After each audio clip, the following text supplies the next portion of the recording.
Troy Mitchell pulled off the two-lane road just as the sun dipped behind the cedar-lined hills of Cedar Pines. The tires of his black pickup crunched over gravel as he turned onto the narrow drive that led to his late father's cabin. His cabin now. He rolled the window down, breathing in the scent of pine, damp bark, and old memories. The house came into view round the bend, just as he remembered it. Simple, two-bedroom, wood-paneled. But something didn't sit right. The porch light was on. That alone would have been unremarkable, except Troy distinctly remembered cutting power to most of the house when he left 3 months ago for a job in Dallas. There were also flower pots by the steps, fresh ones, and a red patio chair that wasn't his. He parked slowly, keeping the engine running. His hand hovered over the ignition, then finally turned it off. Gravel settled under his boots as he stepped out. The place looked lived with cautious steps. He made his way to the front door. The cedar boards creaked under his weight. He reached for the handle, key in hand, slid it into the deadbolt and paused. It didn't turn. He tried again. No give. A hard jiggle. Nothing. Frowning. Try knocked firmly. Silence. He leaned in. Hello? His voice echoed slightly in the stillness. A crunch of leaves made him turn. A woman in her late 50s stood at the base of the driveway. Polo shirt tucked tight. Clipboard in one arm. Phone in the other. Troy recognized her instantly. Karen Whitmore. HOA president. Self-appointed guardian of the neighborhood. He remembered the name from the flood of notices he'd received about grass length, mailbox height, and a supposed unapproved flagpole his father once put up.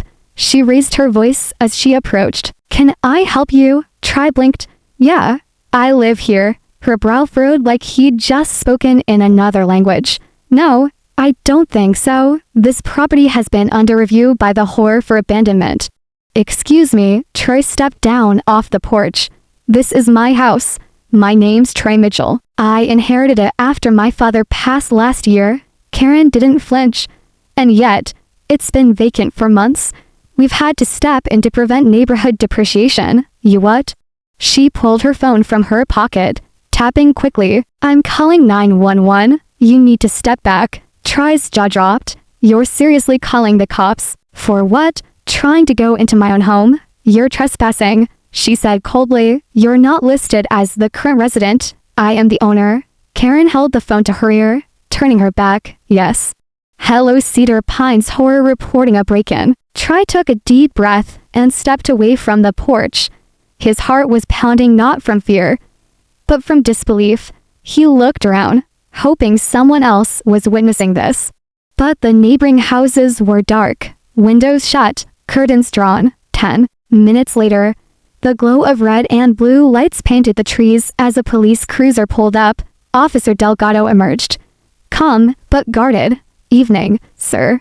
What seems to be the issue? Karen stepped in first. This man is attempting to enter a residence he has no legal access to. I'm HOA president. We've had security concerns on this property. Troy held up his hands, still trying to stay calm. Officer, I own that house. I've been gone for work, but this is my property. You have ID? Delgado asked. Troy pulled out his wallet, license, address, all matching. He even had a utility bill in his glove compartment. Delgado looked between the ID and the house. Karen crossed her arms. We filed a temporary occupancy resolution. I've been maintaining the property myself. The HOA has taken responsibility. That's not legal, Troy muttered. Delgado sighed. This is a civil dispute. But until it's sorted out, sir, I can't allow you to force entry. You want me to leave my own house. I'm advising you to avoid confrontation tonight. Go stay somewhere else while we clarify the records. Troy stared at the home, his father's old chair visible through the side window, now replaced by Karen's floral decor. He climbed back into his truck, pulled down the drive, and parked at the gravel turnout just past the mailbox. The forest closed in around him. The porch lights stayed on all night. And he sat there, engine off, wondering how the hell this had happened. Morning broke with a sharp chill in the air. sunlight slicing through the tall cedar trees as Troy Mitchell wiped the condensation off his windshield. He hadn't slept, just shifted in the driver's seat all night, replaying Karen's words and that cold stare from the officer, his cabin, his name on the deed, and yet, he was the one parked outside like an intruder. At 7:30 a.m. sharp, he stepped out and stretched. The cabin's chimney was already puffing smoke. She was still inside, living in his home, drinking his coffee, probably using the mug his father had kept on the kitchen counter for years. Enough was enough. Troy drove into town and parked in front of the Cedar Pines Horror building, an over-renovated converted ranch with a fake stone front and a perfect green lawn. The Ho office manager, a middle-aged woman with a tight smile and an Ho branded polo shirt, barely looked up as he stepped inside. "I need to speak to whoever is in charge," Troy said firmly. She glanced at the appointment book. "You need an appointment for horror-related issues." "I am the issue," Troy replied. "Karen Whitmore is living in my house." The woman paused. Her eyes flicked upward, scanning him like a scanner on slow speed. "Name, Troy Mitchell. My property is 119 West Cedar Trail." She tapped a few keys, then leaned back, eyes narrowing. "I'm sorry, sir, but that property is currently under active HOA management. It's marked as unoccupied and non-compliant. We have maintenance reports logged under President Whitmore." Troy leaned over the counter. "I've got ID, I've got tax receipts, I've got title documents. No one told me the horror was stepping in. Not one call, not one letter." Her tone stayed calm. All notices were mailed to the registered address on file. "I was out of state for work. That doesn't give the HOA the right to take possession of private property." The door behind the receptionist opened, and Karen appeared, clipboard in hand, hair tied back tightly, as if every strand had to be in line, just like her rules. "I heard voices," she said smoothly. "Troy, is it? You've caused quite a stir." Troy clenched his fists. "You broke into my house. I entered a property under HOA distress protocols," she countered. "You left it for over 90 days. Grass uncut, mill uncollected, a broken gutter dangling off the roof. That constitutes neglect. You should be thanking us. You moved into my house." Karen didn't blink. "To prevent vagrancy or vandalism. It's within our emergency occupancy authority." "Look it up." Troy's voice dropped. "That's not how the law works." Karen turned to the receptionist. "Please make a note. Mr. Mitchell is now disputing emergency horror stewardship. Prepare a hearing request for next month." Troy stared at her, stunned. "You're going to make me go through a hearing for my own home?" Karen smiled, a thin line that didn't reach her eyes. "We follow procedure here. You're welcome to present your case." He wanted to yell, throw something, demand justice, but something in her confidence made him pause. She wasn't just winging this. She'd prepared, filed things, created a paper trail. This wasn't a misunderstanding. It was premeditated. Later that afternoon, Troy sat at a diner downtown, his untouched coffee going cold. He stared at the property deed on his phone, pulled up from the county records. His name was still listed. No liens, no sales. Everything said it belonged to him. So how had she managed to squat in his place legally? He looked up and noticed an older man watching him from to boots over. The guy looked familiar. "Maybe a neighbor." "You're the guy from the cabin, right?" the man asked. Troy nodded cautiously. "Yeah." The man leaned in slightly. "Word travels fast in Cedar Pines." Karen said you ran off, left the place to rot. Said she was doing the neighborhood a favor. "I never left. I was working." She didn't have permission. The man gave a slow nod, then said something that chilled Troy. "She's done it before. Not like this, but close. House 3 streets over. Same routine complaints. Fines, temporary occupancy. Owner never fought it. Moved out quietly." Troy's jaw tightened. That meant this wasn't just an abuse of power. It was a pattern, and he was about to be the first one to fight back. The next morning, Troy parked his truck 2 blocks away from the HOA office and walked in with a folder tucked under his arm. Inside were copies of every official document he could find: the property deed, tax receipts, utility bills, even a photo of him with his father on the porch before he passed. He didn't come for a conversation. He came for a confrontation. Karen was already inside, seated at the long Foxwood conference table, flanked by two HOA board members who looked like they'd rather be anywhere else. One was a retired dentist, the other a former school principal. Neither looked up as Troy entered. "I'm not here for a hearing," Troy said flatly. "This is theft, plain and simple." Karen looked up from her notes. "Come and unreadable. You were given notice, Mr. Mitchell. Several. In fact, you abandoned the property. It was in disrepair. I have a copy of my last utility bill pay on time. I paid the taxes 3 weeks ago. I even called a neighbor to mow the lawn while I was gone. That's not abandonment." Karen flipped a page. "We issued citations for non-compliance, grass exceeding regulation height, a fallen limb on the shed, and roof discoloration that posed a risk to aesthetic cohesion." Troy blinked. Aesthetic cohesion. The retired dentist cleared his throat. "It's in the charter." Troy dropped the folder onto the table. "So, because of some long grass and a gutter, you decided you could move in?" Karen smiled as she leaned back. "The HOA authorized temporary occupancy to prevent further decline. We followed procedure." "What procedure gives you the right to live there?" Karen pulled out a crisp document. "HOA Emergency Property Maintenance Directive, dated and signed by her." Troy stared at the signature line. "You signed your own authorization." "The board reviewed it," she replied. The two men beside her nodded. The one looked like he'd rather disappear under the table. Troy shook his head in disbelief. "This is a joke. No vote, no oversight, just you playing landlady with other people's homes." Karen placed her hands on the table. "You're escalating unnecessarily. Mr. Mitchell, we can resolve this calmly. File a request for re-entry. Wait for the board to review the conditions, and if approved, we'll schedule a vacancy process." "A vacancy process?"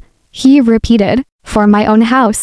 Karen didn't answer. She just turned the page and looked back down. Later that afternoon, Troy stood on the curb outside his cabin, watching from a distance as Karen's son, somewhere in his early 20s, hauled out a box labeled pantry. He wore earbuds and didn't even glance toward the street. A dog barked from inside. She wasn't just squatting. She had moved in. Frustrated, Troy went to the one place no one could spin: county records. Inside the dusty public records office, an elderly clerk named Pete helped him dig through property histories, HOA charter filings, and complaint records. After an hour of searching, Troy found what he needed. Karen had filed over 12 citations on his property in just 8 weeks. The complaints ranged from visual clutter to hazardous tree growth and non-compliant lighting. All of them were rubber-stamped by the HOA review board. Again, for self and to loyal allies. Troy narrowed his eyes. "Did you say she lives 3 houses down?" he asked Pete. Pete nodded. "Yep, has for almost 20 years. But she's got keys to more homes than the fire department. I swear, folks give up because fighting her is like punching water."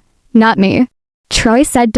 As he left the office, he made one more stop just a few blocks away, to the house of someone he remembered from years ago. Mrs. Elena Rivera, a quiet, elderly woman who'd lived near the back end of the neighborhood with her late husband. She opened the door slowly, then her eyes lit up. "Troy Mitchell, you've grown up," he smiled. "I could say the same for your garden." She stepped aside and let him in, offering tea like always. Her house smelled like cinnamon and old books. When he explained what happened, she pursed her lips. "I saw them moving in the week after the HOA letters started," she said. "Karen came by and said you'd abandoned the place her son brought in a toolbox the next morning." Troy leaned forward. "Do you still have that security camera facing the road?" She nodded slowly. "Think it caught anything?" Her eyes narrowed with purpose. "Let's find out." As she scrolled through footage on her old desktop, Troy watched Karen's son unlock the back window. A week later, Karen herself could be seen walking up the driveway with a suitcase. It was all right there, the evidence, and now things were about to change. The footage from Mrs. Rivers' old security camera was grainy, but clear enough. Troy watched frame by frame as Karen's son crept around the back of the cabin, climbed a small ladder, and jimmied open the window. A few days later, Karen strolled up the walkway with a duffel bag in one hand and a stack of folders in the other, like she was checking into a weekend rental. No hesitation, no sign of guilt, just entitlement. Mrs. Rivera leaned in closer to the monitor. That's the day she told me she was taking over for the good of the neighborhood. I didn't say anything back then. I figured it wasn't my business. Troy nodded grimly. It's everyone's business now. He copied the video onto a USB drive and thanked Mrs. Rivera. She patted his hand before he left. You be careful, she said. Karen doesn't back down easy. Troy spent the next few hours knocking on doors. He started with the neighbors he used to know, the Fletchers on the corner, the retired couple with the bird feeders, then the Grangers, who had a daughter around Troy's age, then the Swans, who were always pruning roses. But with each knock, the response was the same: nervous smiles, quick deflections, a lot of sorry, I didn't see anything, or I try to stay out of horror business. One even said, you should just let it go, man. Karen's not worth the stress. Troy left each doorstep more frustrated than the last. Back at his truck, he stared at the horrifying slips Karen had mailed in his absence, nearly a dozen of them: uncut grass, unauthorized tool shed, broken mailbox, the most absurd, excessive pine needles on roof. Each citation had been used to justify escalating horror actions, layered, paper-thin excuses building into a claim of derelict property. But now Troy had more than paperwork. He had video. The next morning, he called a property attorney, Michael Chan, a sharp, no-nonsense guy from the next town over, agreed to meet. Troy laid everything out: the deed, the fines, the footage, even the witness statement from Mrs. Rivera. Michael scrolled through the documents carefully. She forged a situation, he said flatly. It's classic manufactured neglect. Paperwork sabotage followed by a legal entry. She used her authority to cover her tracks. Troy leaned forward. What can we do? Well, Michael said, adjusting his glasses, we can go civil, file for illegal occupation, property trespass, and harassment, or we can go public. Take this to the county and the press. People like Karen survive on silence. You break that silence, her power crumbles. Troy sat back. What if we do both? Michael grinned. That's the spirit. By the end of the day, they had a plan. First, Michael filed a cease and desist against the horror for unauthorized occupation and fines. Then he filed a formal complaint with the county real estate office. But the real hammer was the email blast. Michael forwarded the security footage, complete with a legal summary, to every member of the Cedar Pines HOA board. The subject line read, unauthorized occupancy by President Whitmore, legal action pending. That night, Troy parked near the community clubhouse, where the board met every Thursday. He stayed in his truck as cars began pulling in. Familiar faces stepped out, some whispering to each other as they entered. Karen arrived 15 minutes late, striding in with her usual confidence. But she didn't see the looks. Not yet. Inside the clubhouse, whispers turned to murmurs. Several board members had printed copies of Michael's email. One even had the still shot of Karen's son crawling through the window. Karen sat at the head of the table, clearly irritated. If there's something that needs to be addressed, she began, we'll put it on the agenda for next week. Karen, one board member interrupted. Is it true you've been living in Mitchell's cabin? She didn't flinch. I've been maintaining it under emergency authority. With your son, Karen's jaw tensed. Another voice, this one from the back, spoke up. There's video of him breaking in through the back window. Double quotes silence. Karen stared down at her notes. The walls were beginning to crack, and for the first time in weeks, Troy felt like the wind had shifted. Karen didn't show her face the next morning. Troy stood across the street from the whole office, arms crossed, watching as a stream of board members filed in without her. One of them glanced his way, an older man named Bill Withers, who always kept quiet during meetings. Today, though, Bill nodded once at Troy before ducking inside. That one nod said everything. The fortress was starting to crack. By mid-afternoon, Troy received an email forwarded from Michael. President Whitmore is on temporary leave pending internal horror review. Temporary leave. Not quite justice but a start.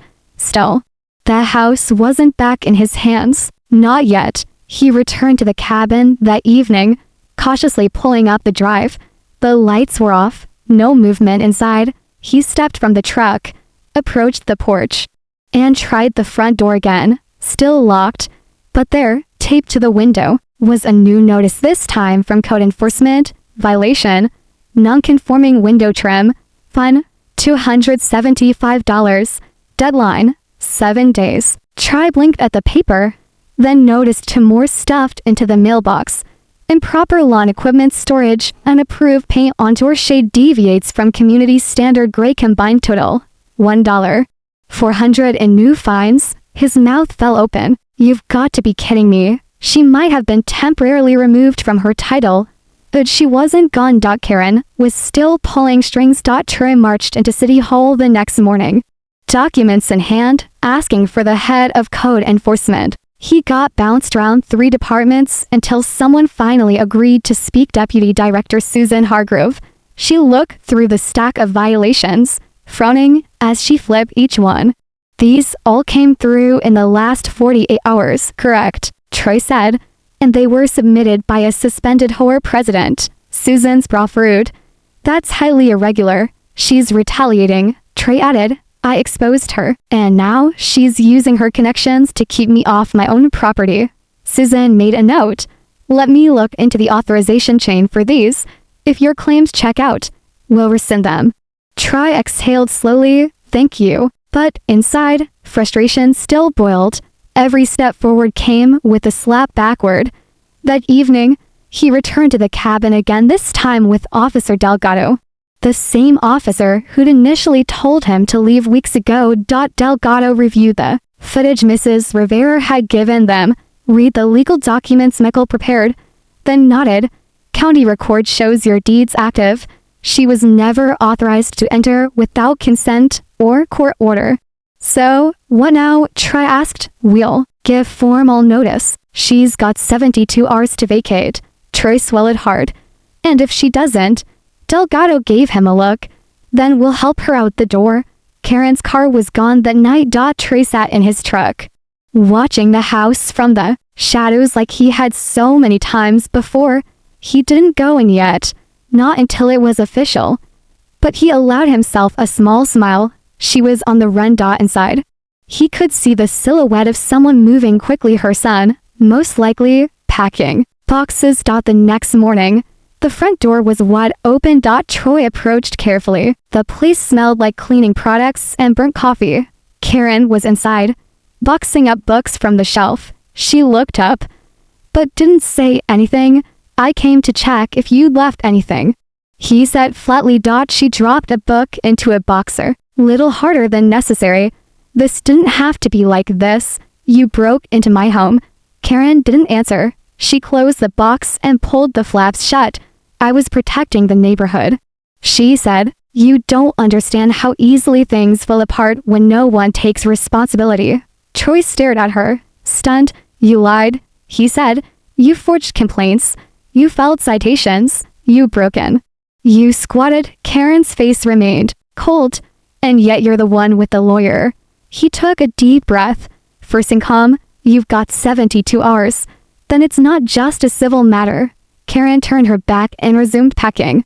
For the first time, she looked small, in that cabin, out of place, because it was never hers. As Troy stepped outside, he saw something that stopped him cold. A man in a button-down shirt taking photos of the cabin. Excuse me, Troy called out. Can I help you? The man turned slowly. HOA, insurance investigator. Just following up on some prior maintenance claims. Looks like someone's been filing reimbursement requests for emergency property repair. Troy's stomach sank. Karen hadn't just moved in. She'd been billing the HOA to renovate his home. It wasn't about control anymore. It was about money. Troy couldn't believe what he was hearing. The horror insurance investigator stood there, clipboard in hand, flipping through photos of the cabin's roof, the trim, and even the interior photos Troy had never authorized. She filed for emergency property improvement reimbursement last month, the man said, not bothering to lower his voice. Claimed she was acting on behalf of the horror. Submitted receipts for a new water heater, window repairs, and interior deep cleaning. All approved. Troy's mind reeled. Paid out of HOA funds. The man nodded. Roughly $7,300. Troy clenched his fists. Karen hadn't just taken his home, she'd used community money to upgrade it. And she didn't stop there. She turned around and billed him for violations she created. This is theft, Troy said. Flatly, straight up fraud. The investigator shrugged. All I can tell you is, I've filed a flag with our audit team. But if you've got legal action underway, you should keep pushing. Oh, he would? Back at his truck, Troy called Michael. She submitted fraudulent reimbursements to the HOA, Troy explained. Over $7,000. I just spoke with the insurance investigator myself. Michael whistled on the other end of the line. That explains the sudden emergency repairs narrative. She's not just overreaching, she's enriching herself. I want to escalate this, Troy said. Criminal charges, not just civil. Michael didn't hesitate. We'll add insurance fraud and horror embezzlement to the filing, and I'll personally deliver the updated documents to the county prosecutor. Troy hung up and stared at the cabin from down the road. He had Karen cornered. But Karen wasn't done fighting. The next day, it started again. A loud knock at his window woke Troy from a restless sleep on the cabin couch. Two uniformed officers stood outside. He opened the door cautiously. Can I help you, Mr. Mitchell? We've received a report of aggressive threats made against HOA board members during a recent meeting. You've been named by the complainant. Troy blinked. What? Karen Whitmore submitted an affidavit stating you shouted, made violent gestures, and attempted to block her exit. That's a lie. The officer didn't argue. We're not pressing charges, but we're obligated to follow up on the report. For now, we suggest you limit contact with horror personnel. Troy sighed. She's setting me up again. They left without incident. But the seed had been planted. Another layer of pressure. Another smear attempt. Karen had lost the house, but she still had influence and she was using every ounce of it to make his life hell. 2 days later, Troy walked to his mailbox and found a thick envelope from the HOA. Inside, a formal letter of intent to lien his property due to unpaid fines that now totaled over $4,000. He stared at the document, heart pounding. They were trying to steal his home again, this time through bureaucracy. He drove straight to Michael's office. We need to go nuclear, Troy said. I want a restraining order, a motion to freeze her access to any horror authority. And I want a press release drafted. This needs to go public. Michael smiled grimly. Now you're thinking like a man who's had enough. That night, a new email went out to every homeowner in Cedar Pines. Subject, URG&T fraud investigation into HOA Pre. Signed Karen Whitmore, fellow neighbors. It is with great concern that I share the truth about what has occurred at 119 West Cedar Trail.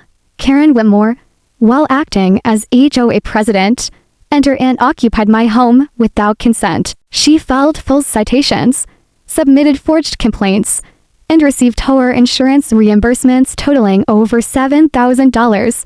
She is now facing legal action for property fraud, unauthorized occupation, and financial misconduct. I am asking for your support in demanding a full independent audit of horror spending under her tenure. Enough is enough. Troy Mitchell within an hour. His inbox lit up. Support poured in from neighbors who'd been silent before, thanked him for standing up. Others shared their own stories. One homeowner had been fined twice for unapproved shutters Karen later claimed were never an issue. Another had been cited for damaged fencing Karen's son had supposedly offered to fix for fee. The pattern was finally cracking open. Karen's power wasn't just slipping, it was collapsing. But Troy still hadn't seen the full picture, because in less than 48 hours, A county records clerk would uncover a forged lease contract tied to his home bearing his name. And the twist would change everything. Troy had finally slept a full night. The legal motion was in. Karen was off the board, and neighbors were rallying behind him. The tension that had coiled in his chest for weeks finally loosened. But the war wasn't over. It was only just beginning. The call came just before noon. "Mr. Mitchell," the voice said. "This is Elaine Proctor with the county clerk's office. We were cross-referencing occupancy filings related to Cedar Pines. However, your name came up on a lease we flagged." Troy stood in his kitchen, frozen. "What kind of lease?" "A rental agreement. 6-month duration. Listing you as the lessor and Karen Whitmore as the lessee. It was filed through HOAR processing channels and locked in our records. Effective date was 2 months ago." Troy's stomach turned. "I never signed a lease," he said firmly. "Never rented out my cabin." Elaine hesitated. "We figure as much. The signature on file doesn't match your property records. That's why it came up in the audit. Can you send me a copy?" "Already emailed. You may want to forward it to your attorney." Michael opened the document on his office computer, staring at the screen as Troy paced behind him. "Here it is," Michael muttered. "Filed with the whole legal assistance stamp. Lists Karen as the tenant, her son as an authorized occupant." He zoomed in on the signature line. Troy's name was scrawled in bold ink. "That's not mine," Troy said instantly. "I've never signed a lease in my life." Michael nodded. "That's not your signature. Not even close." But she submitted this to the HOA and the county to justify her occupancy. "And more importantly, it's stated during your time in Dallas." Troy stared, breathing hard. "She forged a legal lease, which means we're now dealing with felony-level fraud." Michael tapped the desk. "Energized now. This is the nail in the coffin. We'll hand this over to the district attorney, along with everything else." Troy rubbed his face. She didn't just want control. She wanted to own it, bit by bit. Michael nodded slowly. "She didn't just squat. She created a paper trail to one day claim ownership. She was hoping you'd never come back." That evening, Troy sat on his front porch with a thermos of coffee, staring into the woods as the breeze rustled the pine branches overhead. The house felt quiet again. Still bruised from what had happened, but it was his. And now, he finally understood the full extent of the scheme. She'd done everything with one goal in mind, to erase him. First the fake complaints, then the squat, then the renovations, then the lease, and eventually, she'd try to push for a property seizure under HA abandonment policy, a loophole she likely intended to activate once the lease expired. But she moved too soon. And now it was going public. The next morning, the county prosecutor's office issued an official statement. An investigation has been launched into multiple fraudulent filings and misuse of HOAR authority by Karen Whitmore, former president of the Cedar Pines Homeowners Association. The allegations include unauthorized occupation, falsified documentation, and improper disbursement of HOA funds. A criminal complaint is pending. The local news picked it up by noon. By evening, the headline was everywhere. HOA president accused of forging lease to seize home. Fraud charges imminent. Karen didn't respond to calls from reporters. Her house was dark. Her son's car vanished from the driveway by morning. And at the community meeting that night, Troy did something he hadn't done in years. He stood before the HOAR board. "This time invited, people warned me not to fight," he told the room. Said Karen wasn't worth the headache. But if I hadn't stood up, she would have taken everything, quietly. On paper, there were nods around the room, some ashamed, some determined. "The HOAR is supposed to protect the community," he continued, "not be a weapon for power-hungry people." Someone in the back whispered. And then, Troy held up a copy of the lease. "This is what happens when no one checks the ones in charge." Outside the meeting, Troy took a slow breath of the cool night air. Mrs. Rivera caught up to him and handed him a sealed envelope. "I found this in my mailbox," she said. "Thought you should have it." He opened it. Inside was a copy of a resignation letter typed, unsigned. At the bottom, One line scribbled in Karen's unmistakable handwriting. "You win, for now." Troy folded it and tucked it into his jacket. No smile, no victory dance. Just closure. Almost. For the first time in months, the porch light Troy turned on that night was his. Not because he flipped a breaker Karen had illegally switched. Not because the whore gave him permission. Because it was his home, his keys, his name. The cabin felt different now, not just like a place to sleep, but like a hill that had been defended. Every wall, every scratch on the wood floors. Even the creaky step outside the back door meant something more now. They were scars from a battle most people never see coming. He poured a cup of coffee the next morning and sat on the porch as the sun pierced the tree line. A rabbit darted through the brush, and somewhere in the distance, the sound of a neighbor mowing drifted through the air. Life had started to feel normal again, until this certified letter came. Delivered by a neutral courier in a gray envelope. Michael, his attorney, had called ahead. "It's official," Michael said. "Karen's been indicted. Forgery, fraud, misappropriation of HOA funds, 3 felonies, plus 2 misdemeanors." Troy stared at the envelope in his hands, but didn't open it right away. "Think she'll serve time?" "She might," Michael replied. "But honestly, that's not up to us anymore. You've done your part. The DA's office will take it from here." Troy nodded slowly, the weight of it all pressing down, but in a different way now. It was over. The war had ended. In the weeks that followed, Cedar Pines began to change in small, meaningful ways. The HOA board, what was left of it, voted to suspend all citations and fines issued under Karen's presidency until a full audit was completed. Several homeowners, emboldened by Troy's stand, came forward with similar complaints of unfair treatment, backdoor charges, and petty power plays. Troy didn't expect to become a community figure, but that's what he became. Neighbors he hadn't spoken to in years dropped off pies. One left a handwritten thank you card tucked under his windshield.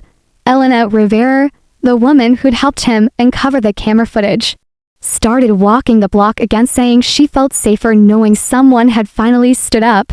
But not all. Remnants of Karen's ring vanished. 3 properties still bore the scars, landscaped without permission, painted whore-approved colors under threat of daily fines. One couple had left entirely, selling their house quietly to avoid the mess.